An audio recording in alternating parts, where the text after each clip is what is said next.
Well, in the oil and gas industry, there's no doubt we always need an alliance to make sure that oil and gas continues to provide for every American and everybody else around the world. But those alliances also need stars. And we're going to talk about that and much more on this episode of The CRUDE Truth. In 1901, at Spindletop Hill near Beaumont, the future of Texas changed dramatically as, like a fountain of fortune, thousands of barrels of oil burst from the earth towards the sky. Soon, Detroit would be cranking out Model Ts by the millions, and America was on the move, thanks to the black gold being produced in Texas. Now, more than a century later, the vehicles are different, but nothing else has truly changed. Sure, there may be many other alternative energy sources like wind and solar and electric. But let's be honest, America depends on oil and entrepreneurs, and if the USA is truly going to be independent, it has to know the crude truth. NAPE is a proud sponsor of the CRUDE Truth. Be sure to register for the NAPE Expo 2024, February 7th through the 9th at the George R. Brown Convention Center in Houston, Texas. Hurry and register today.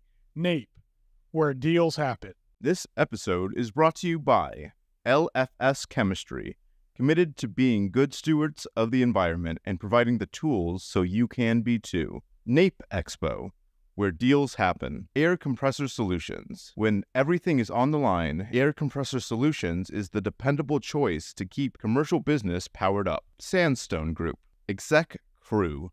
Elevate your network, elevate your knowledge.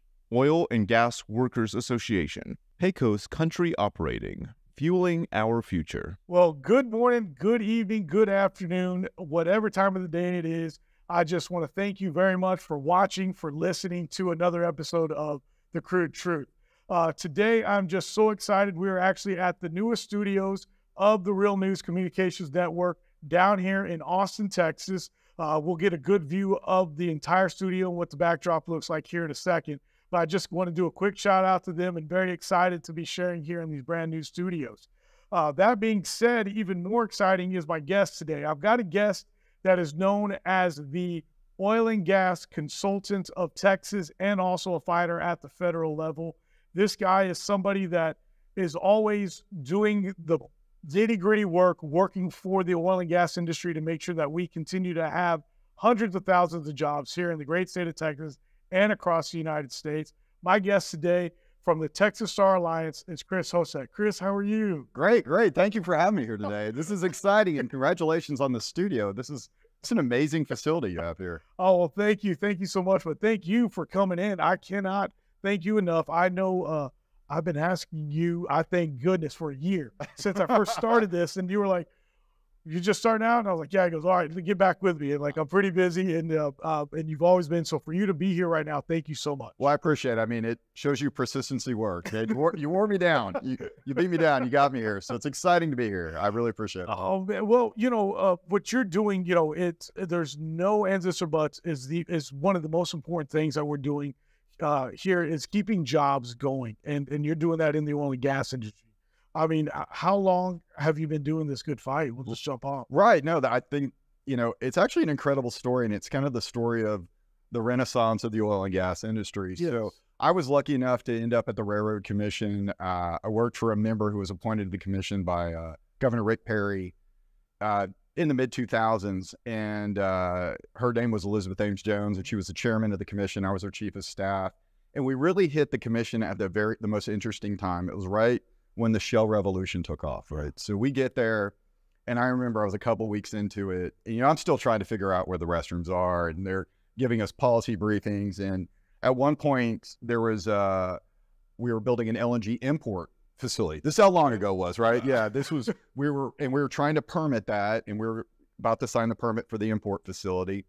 And at the same time, they were briefing me on something called remember this, the Newark Barnett Shale, which obviously became the Barnett Shale. And, they were telling me how much gas was actually in the field, right? And what the projections could be. And at the time, they were very underestimated, right? Because of technology, it grows. But, and I remember sitting there thinking, and I was talking to our executive director, I was like, somebody wants to import gas, and we're sitting on all this gas in the Fort Worth area. I was like, I don't understand, somebody's got to be wrong here. And he's like, yeah, somebody has to be wrong. And from that point, we saw the the development of shale, and it take off. And being at the commission was it was such a great opportunity. And I saw a lot of things that happened in the industry that were incredible and awesome, but I also saw a lot of things that went wrong. There were a lot of challenges in developing a shale field in an urban area. Yeah. And even, I would say this, and even in a rural area, because it was a different type of development, because you're drawing lateral, it wasn't your traditional verticals. So I was there for, I want to say 5 or 6 years. Yeah. And during that time, I engaged with consultants and lobbyists. And what I kind of figured out halfway through is that, these mid-sized companies are the companies that discovered shale, right? As you know, the majors weren't really involved in it at the time. And we would engage with some, but there were, probably 2 dozen, 3 dozen out there that really didn't have representation at the Capitol. Yeah. And, being at the commission for about 5 years, I thought it was time to, venture out, see if I couldn't try to be a consultant. And, it was tough the first couple of months. My wife actually, we had a long conversation about it, and she's like, I'll give you the space to try this and do this. And it was challenging the first couple of months, but then, got my first client. And by the way, I still have them today. Oh, wow. Yeah. And little shout out to Range Resources. But they were my first client, and then I built off that, and then, grew my business slowly and steadily. And then, kind of branched out into other lobbying practices here too, but that's kind of where I started. You talk about, okay, you're a lobbyist, right? And so you are fighting for us. You're at the Capitol behind us every day during session. But before we go any further, I want to read something off verbatim, just so that people know what it is and how awesome. Like, not trying to kiss butt or anything, but just how much you talked about trial and error a minute ago, like you've learned so much, right? But the awards and everything that you've done for the oil and gas industry, you were named the DCEO Magazine's Innovator of the Year in 2018, Texas Oil and Gas Award for Service Excellence, the first energy lobbyist to win the award. In 2015, 17, and 19, you were ranked in the top power rankings by Capital Inside, which is a Texas political publication. In 2013, you were recognized as a rising star on the 10th annual Texas Lobbyist Power Ranking. And also in 2013, you had the Austin Business Journal named Who's Who in Energy. So for you to say that you've been doing this, you've learned, and you've succeeded, you saw the trials and errors, the awards right there just say that you have done nothing but exceed that. And at Texas Star Alliance, which is your baby, right? That's why you've not only kept your first client, but you've grown from there. That's right. And I hate it when people say wonderful things about me. Please keep going. I could add a couple to no, but thank you. Yeah, when you say that, I haven't really thought of that in a long time. And yeah, it's been an incredible ride. It really has. Yeah. And it's been an exciting one. It's like anything else when you do your own business, you have your ups and downs. Yes. And but it's really been kind of an amazing experience, and I look forward to the future. I'm excited about what I do. And when they say when you love something you do, you're really not working. And right.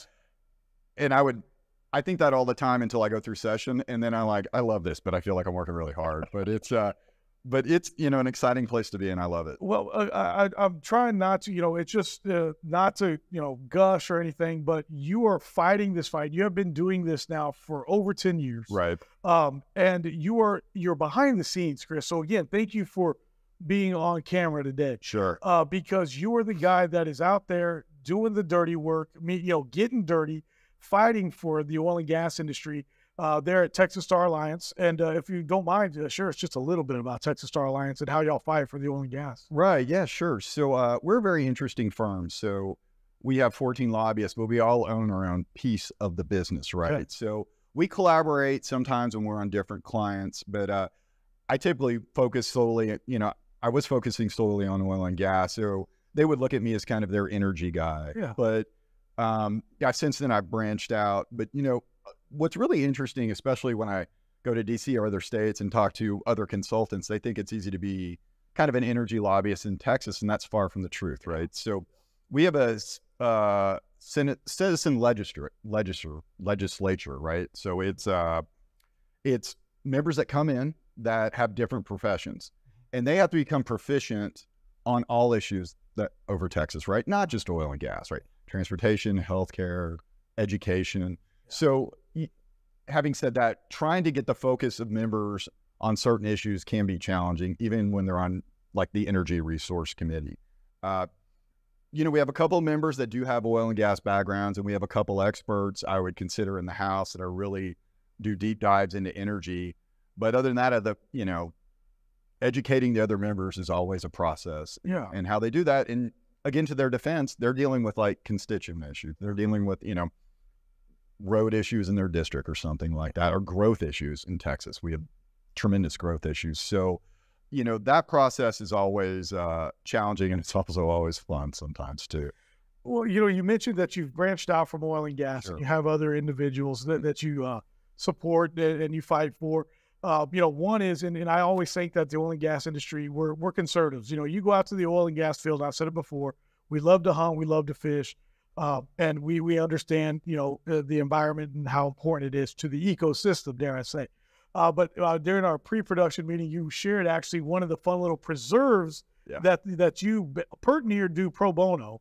Yeah, and if you don't mind talking about them. No, absolutely. I think it's a great story. Yes. And it's it's a story I tell at the beginning of speeches I give for the oil and gas industry, and I've learned not to tell the story anymore, because once I tell the story and I give my oil and gas speech, they always ask about that client. So right before session last year, I got a call from a colleague in DC who I've worked with, and she had reached out to me and she said, "Look, I've referred you some business before. I'd like for you to represent this preserve in Texas." And what it is, it's an elephant preserve. And said that right. There's 3 Asian elephants. They have a couple giraffes out there. It's a wildlife park. And no offense to my clients listening to this, but they are my favorite client. I mean, who doesn't love elephants? And they had an interesting story. They were in the movies in California, and their regulatory environment, I think, became a little challenged, and they felt a little bit better in Texas.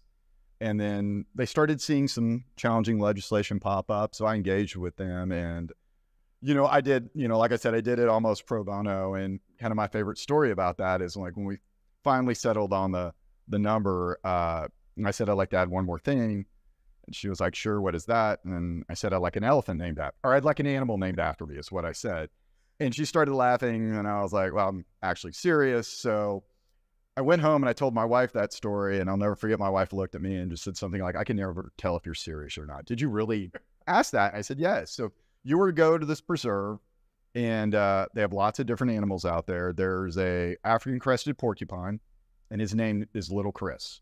Or as like I told you earlier, I'd like to think of him as a rapper. So he's like Lil Chris, and he's, and it's fun. I send people out there, friends, and I promote them, and it's a great family organization. I could not be more proud to represent them. Well, I tell you what, when you first start to tell the story, like, okay, you got an elephant named after you, Yeah, no. Rhinoceros, something like that. Yeah. It's a porcupine. It is a porcupine. And I love it. Yeah, and to kind of even make the story a little bit, just to go a little bit beyond, my wife and I were out there, we were looking at it, and, you can pet, I was scratching and petting them, and I didn't realize, part of their defense too is musk. They have an odor. Oh. And so I was talking to my wife about it, and she's like, "You really didn't think this out, right? So you have a porcupine that can stick people, and it smells bad." She goes, "That's perfect, Little Chris, right there." Yeah, she's like, "That makes perfect sense." So I was like, "Yeah, I didn't think that one out," but it's fun. Like I said, they're a great client, and I couldn't say enough great things about it. Well, we probably just now had one of the craziest sessions there ever was. What was good about the oil and gas? How did that go? And then just some of the crazy stories that went on. Right. No, that's actually a good question. I think the oil and gas industry it's like every other session. You have wins and you have losses, right? Yes. So, I mean, there were a lot of things we were focused on this session. There was a CO2 sequestration bill that unfortunately didn't make it to the goal line. That had its challenges. We were trying to rewrite Chapter 313, the incentive bill. Yes. It had been sunsetted 2 years ago. That had passed. There were a couple other bills that we were looking at to enhance oil recovery from restimulation. Yes. Some of the bills or some of the wells. Unfortunately, that didn't make it across the finish line either. But I think it's important to note that I tell my clients this a lot, that very rare that you pass a bill that your first one at your first session. There's such an education process about it. And especially when you're talking about something about restimulation, Yes. you know, you have to really look at the data over a long period of time. I think there's other states that have passed restimulation bills. So there's a blueprint out there that we're looking at. And, you know, hopefully we can really sit down with some members and talk about what's going on in these other states and how successful that has been and how we can implement that in Texas. You know, we had a couple orphan well bills out there, but there was also a huge fight over electricity. And that's important to our industry too, because, you know, we're obviously a big end user of electricity. Yeah. And, you know, the PUC had passed a plan, you know, prior to session. There was a lot of debate, discussion about it. And, you know, in the end, I think the final bill that was passed is something that's going to be good for the industry, oil and gas industry. It's going to be, you know, it set some guardrails around kind of the process we had in place. Okay. So it's, you know, that was some, you know, those were huge wins. I think there were some bills that were passed that preempt cities from passing certain ordinances. So, yes. You know, think about, you know, banning like natural gas grills or something like that in your home, or like certain types of lawn care equipment or certain types of equipment in general. You know, those bills passed. So those were interesting bills. And that one was kind of like, I remember the rumor was the city of Dallas was trying to pass, you couldn't use gas-powered lawnmowers or something like that. Yeah, I'm not sure what city it was. Yeah. But like Denton did it back in 2013, a few years ago. Right. They tried to, they banned fracking. Right, that's right. And then they overturned it. Right. And so basically now it's kind of like a blanket thing across the state. Right. Yeah. And that was a preemption bill. Gosh, I'm going to say that was 13, maybe 11 or something like that. That was passed. And what's interesting about the city is they passed a ban on hydraulic fracturing, but not drilling. Right. So this is why, you know, when you look at something, you know, there's a reason why we have a railroad commission where the commissioners are the experts and oversee this. And so, yeah, that was very important. That was, and I think that was a blueprint that was utilized around the country on certain issues. But, you know, we had some, you know, it was so interesting, not just with that, but, you know, as I'd mentioned to you earlier, we actually had a member removed. Yes. We had, and at the very end, there was the impeachment of our attorney general, which is now only, you know, we're about to hear the trial soon in a couple of months. And so it was a session like I've never really experienced before in my life. Just, you know, set aside the heavy industry energy bills and legislation that were being passed. It was really those issues and several other kind of, you know, minor kind of, I don't want to say scandals, but, you know, engagements that you see, or, you know, that happened around the Capitol. God, just made it so fascinating to be here. It really was. And you don't realize how many eyes are on Texas until you go to another state or Washington, D.C. And, you know, I do some work up there for some nonprofits and some international groups. And, man, you know, not bragging about living in Texas, but nobody really cares what's happening in Nebraska. No. You know, I mean, or, you know, I could pick any other state, but it's like, you know, I'm in there and like, hey, we heard this is happening and this is happening. You know, it's fascinating how DC or in other states are really keyed in what's happening in Texas. And that shouldn't be surprising. We're one of the largest. If you were to peel us out, I think we're the 8th largest economy in the world, maybe. I mean, I heard our controller kind of give an interesting talk on, and it was at the Greater Houston Partnership. And he said when he took over, when he was first elected, and I may be messing up the numbers a little bit because he's the controller and he'll know far more than me, but I think when he was elected, he said we were the 11th largest economy in the world. And then he ticked it down. He's like, then 2 years later, we're the 10th. And then 2 years later, we're the 9th. And I think we ended up at the 8th. Again, don't fact check me. But it was hearing kind of the growth of Texas. And I think we all see it. We see it with not just people moving here, but these major announcements that these companies are making all across Texas. And not just small ones, you know, semiconductors, you know, fabrications being built everywhere, huge manufacturing along the coast. I mean, we have a lot of green space down there, and if you have green space and access to ports, we have cheap energy here. I mean, wow. it's a recipe for growth, and we're seeing it. Well, you talk about the growth. I'll make a cheesy joke. I mean, even the elephants are leaving California. God, I mean, how did I miss that? You know what? I'm gonna use that. I'm gonna credit you next time. No. Okay, I won't. Then. Yeah. I'll make it as my own. I'll take that as my own joke. I'll take that. But I mean, even they're leaving California, and you're absolutely right about how Texas goes, America goes. I agree with that. And going time back into the oil and gas, it's like as Texas oil and gas goes, American oil and gas goes. I mean, we have the most number of rigs in the United States right here in Texas. Right. And then you look at security, energy security. So it's like really as strong as the Texas economy can be as a whole. Right. America's going to be doing. Who would have ever thought that literally America is on our shoulders? Right. And so that's just something that you guys are doing to fight for. Yeah. And, I think we've always kind of believed that in the energy space here, but it's been highly, emphasized with this recent war in Ukraine and what's going on with Russia. And, there was a recent article, I want to say it was in the Financial Times, about how the U.S. is winning the energy war because of this. And, because of this war, we're, our exporting companies, be it oil or, natural gas, they're signing deals that are like 30-year deals. Yes. And that's good. I mean, there's a huge debate on, renewable energy or the traditional energy or something like that. But, when you look at what we do in Texas and you look at compared to where energy is produced elsewhere in the world, you want your oil and gas produced in Texas. We have high environmental standards. Oh, who doesn't? Russia. Yep. Right. Other countries do not walk the line and have the regulation, the environmental regulation we do in Texas. So even when I travel internationally and we talk about this, and I talk to groups and like explain to them kind of our environmental standards here, they're a little bit in awe on that because they would not extend it that way. So I'm proud to represent this industry. I was proud to work at the Railroad Commission, and being in Austin, when you tell somebody you're an oil and gas lobbyist, it's a little bit of you get a little bit of a sideways view on it, but it's something I'm proud of, and I'm proud to advocate for my clients. Well, again, what you're doing is you should be. I mean, I read off these accolades, and you just tied in three things: energy, Railroad Commission, and the economy, all in one deal, and the environment. And I don't know if you saw the article that came out just this past week on Yahoo Finance, where two representatives from the state of Texas, Castro and Daggett, sent a letter to the EPA saying that the Railroad Commission basically doesn't know how to regulate oil and gas, and that they're ruining the environment. Can you just can you say something about that? Because you've been with the Railroad Commission, you understand the environment.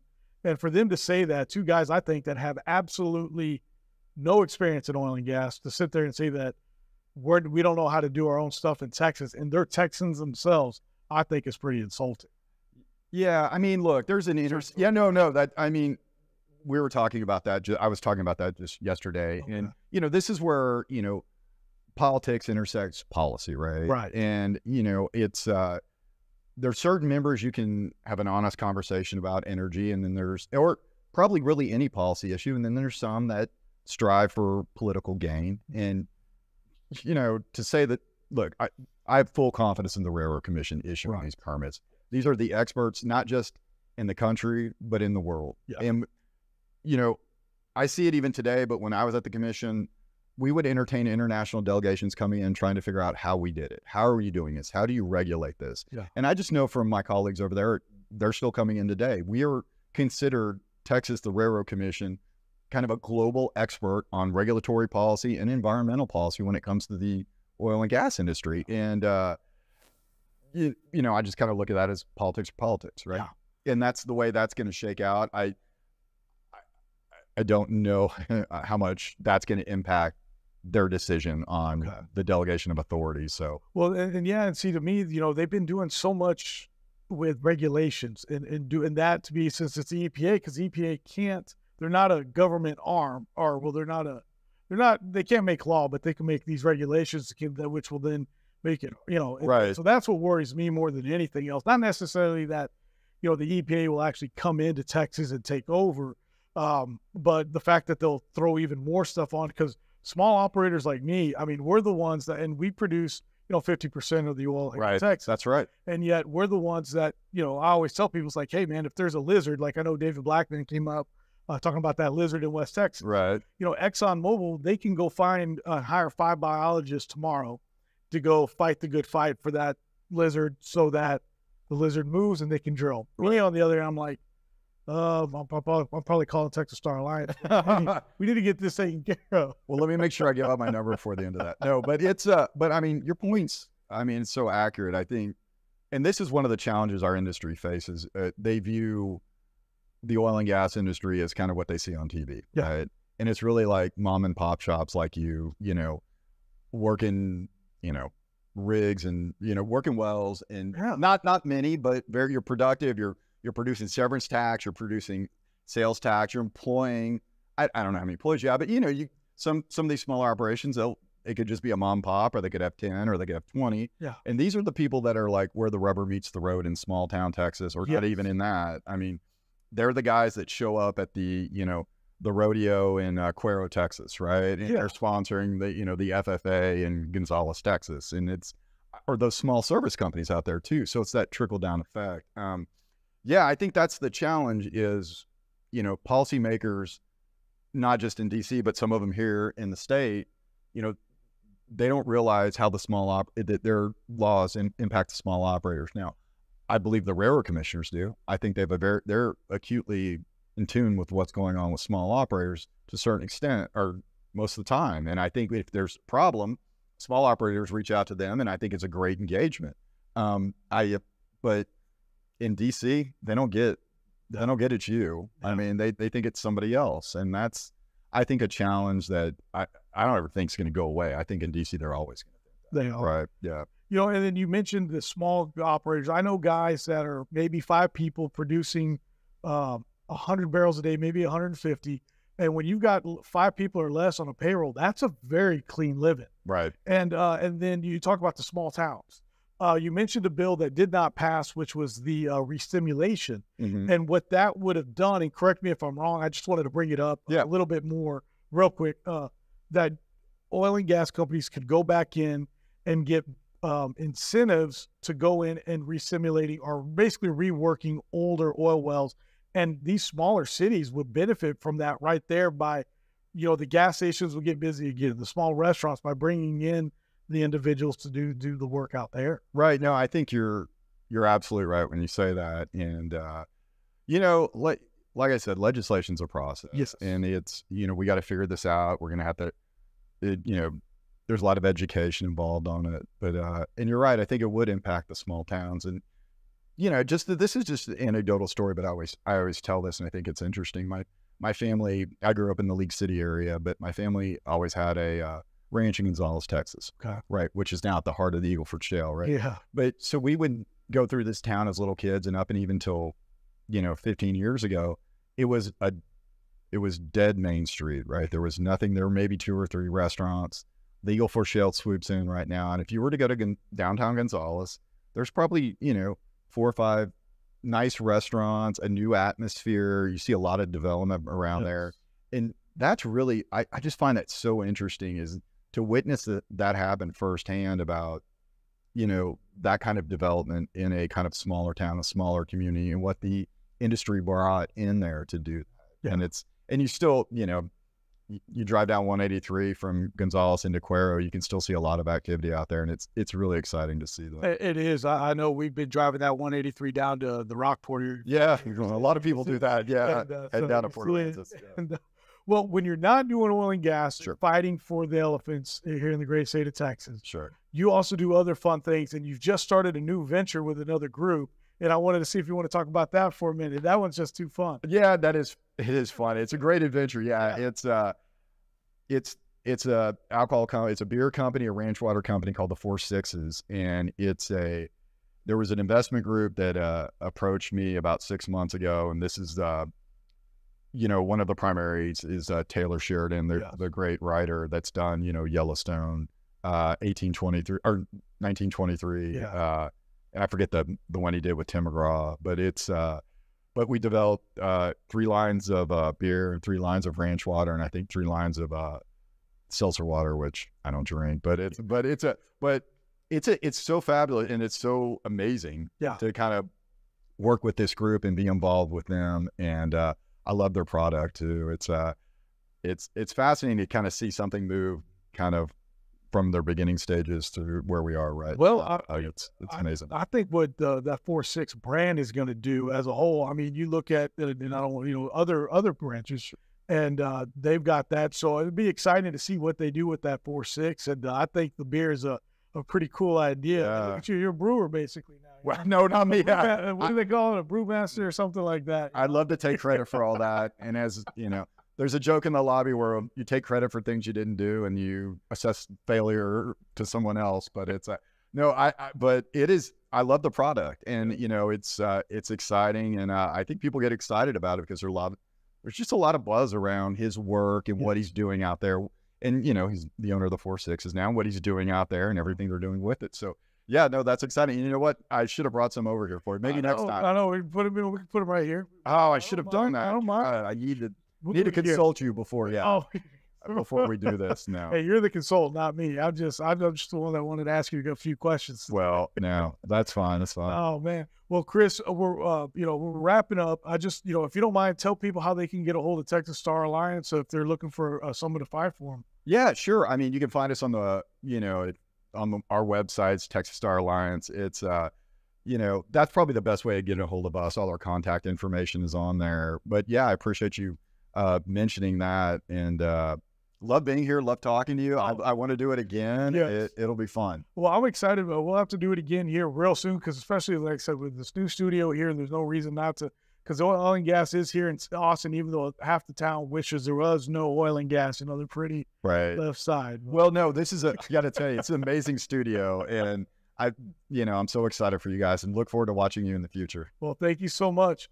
Well, to all my listeners, followers, or people watching it at home, thank you guys very much, and we'll see you next time on another episode of The CRUDE TRUTH. Again, thank you to our sponsors, LFS Chemistry, NAPE Expo, Air Compressor Solutions, Exec Crew, Oil and Gas Workers Association, Pecos Country Operating.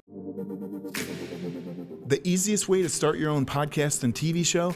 Real News Communications Network. Stand out from your competition. Produce streams of high-quality social media content. Become a thought leader in your industry. With RNCN, you get to be the host. We handle everything else. Tour one of our 3 locations in Dallas, Fort Worth, and the Colony. Call 972-402-6333 or visit launchashow.com to find out more.